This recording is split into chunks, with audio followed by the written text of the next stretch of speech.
Magandang gabi po. Sa gitna ng kaguluhang kasalukuyang nangyayari, kasunod ng gulo na naganap sa Senado, aktibo at mahigpit na nagbabantay ngayon ang Department of Information and Communications Technology kasama natin ang Cybercrime Investigation and Coordinating Center sa mga magiging kaganapan sa social media at digital platforms hinggil sa issue. Alinsunod sa aming mandato, magsasagawa ngayon ng close monitoring ang DICT at CICC sa mga posts o content na matatagpuang nanghihikayat na dagdagan pa ang gulo o maghasik ng karahasan. Nananawagan kami sa publiko at mga netizens na maging responsable sa pagbabahagi ng impormasyong online tungkol sa insidente.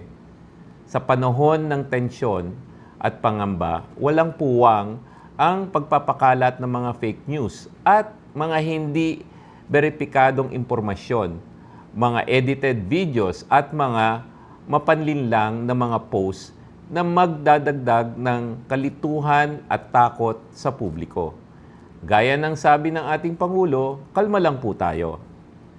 Hinihikayat ang lahat na magbahagi lamang ng mga impormasyon mula sa lehitimo o opisyal na sources at suriin bago mag-post, comment o mag-share.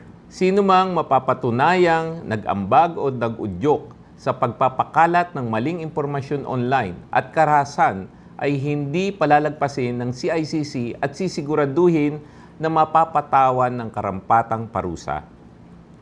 Ang ganitong uri ng aktibidad sa ating cyberspace ay hindi kailanman kukonsintihin ng DICT at CICC. Dahil prioridad natin ang kaligtasan at kapakanan ng ating mga kababayan, lalong-lalo na ang ating mga senador at mga empleyado na nasa loob ng Senate building. Maraming salamat po.